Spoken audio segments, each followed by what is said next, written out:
Otep à tous, bien-aimés frères et sœurs. Il y a un très très grand risque de guerre civile au Congo démocratique. Les amis, prions pour le Congo démocratique. Priez le vrai Dieu, pas le Dieu de Tshisekedi là, où il est en train d'échouer, mais lamentablement.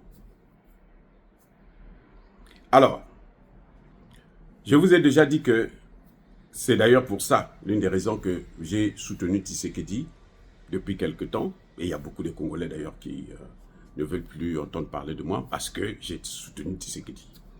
Maintenant que, quand je essaie de faire des remarques, les autres là, qui se disent, ils commencent à taper des ciments.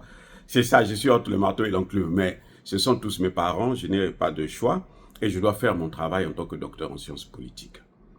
Je dis, en tant que spécialiste de la prévention des conflits que j'ai créé, en tant que spécialiste de la justice transitionnelle que j'ai créée, le Congo démocratique court le risque de tomber dans une guerre civile. Et ça risque de commencer à Kinshasa. Le Congo, c'est plus de 400 ethnies. Le Congo démocratique, plus de 400 ethnies. Maintenant, les gens commencent à voir, bon, ce sont les Baluba qui sont responsables, parce que Tshisekedi est Muluba. Quand vous voyez comme ça, c'est lorsque le président lui-même crée un système tel que les autres sont frustrés. Dans tous les pays, c'est comme ça. Quand vous vous entourez de vos parents, la plupart des gens qui occupent des grands postes sont de son ethnie. Ce n'est pas un problème en tant que tel. Mais ça devient un problème quand vous échouez. Voilà là où ça commence. C'est comme au Congo-Brazzaville. C'est un secret pour personne qu'il y a un clivage nord-sud. Pourquoi? Parce que vous avez, ça c'est la députée, madame députée maire de Muyonzi, madame Mounari, qui nous a donné ces statistiques. Mais au moins 90 ou 99% des directeurs généraux des bureaux sont des gens qui viennent du nord, de l'ethnie de Sassou les Moshi, ou ceux qui sont alliés autour. Dans l'armée, c'est pareil. Quand on fait un recrutement dans l'armée, vous avez... Parce qu'on ne peut pas prendre tout le monde dans la même région. Donc, on prend les gens du nord, on les envoie dans des villes qui sont dans le sud, et ils vont poser leur candidature comme étant des gens originaires de la localité. Et c'est eux qu'on prend en premier. Donc du coup, même dans l'armée, vous avez plus des gens du nord que des gens du sud. Vous voyez? Et maintenant, quand vous avez une administration qui échoue, c'est-à-dire que les problèmes ne sont pas résolus, alors les gens commencent à voir maintenant l'ethnie. Oh, ce sont eux là. Oh, il appartient à quelle ethnie? Ah, eux, cette ethnie-là, ils sont là seulement pour détruire le pays. C'est comme ça que ça commence. Vous allez me dire que Mobutu avait fait le même système. Mais en tout cas, moi, depuis que j'ai grandi, je n'ai jamais su que, bon, il y avait telle ethnie, telle autre ethnie. Il y en a 400. Vous ne pouvez pas les contrôler toutes. Mais le pays était au moins plus ou moins stable. Or, ce qu'on voit aujourd'hui, c'est que le Congo est en train d'être balkanisé, occupé par les Rwandais.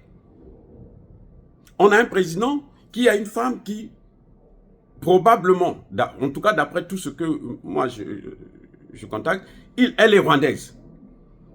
Et le président nomme des Rwandais dans une situation qui est critique comme celle de l'Est, où les Rwandais doivent combattre les Rwandais. Ça n'a aucun sens.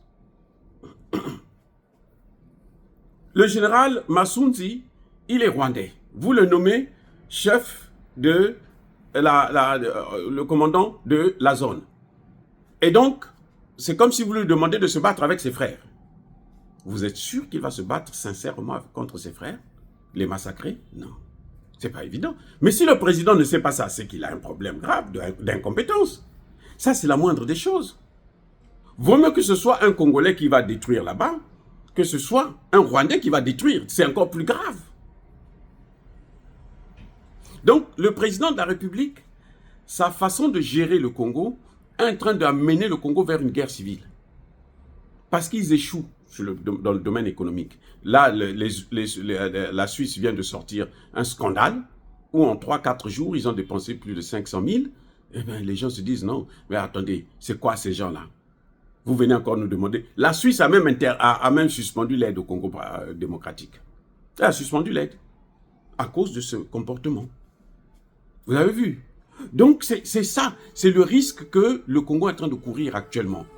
Et Tshisekedi doit tout faire. Parce que la seule chose qu'on demande à Tshisekedi aujourd'hui, les Congolais, ce qu'ils veulent, c'est la paix à l'Est. Les Congolais ne demandent pas plus que ça à Tshisekedi. Et c'est cette paix-là que Tshisekedi ne veut pas leur donner. Les Congolais ont dit, bon, écoutez, nous sommes à bout.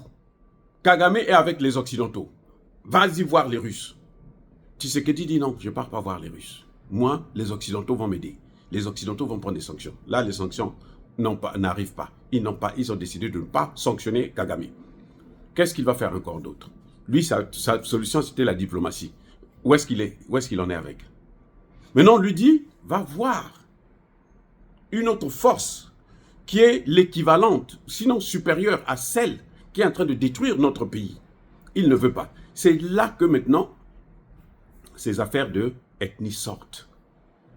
C'est à cause de l'incompétence, de l'échec total de la politique de Tshisekedi dans l'est du Congo.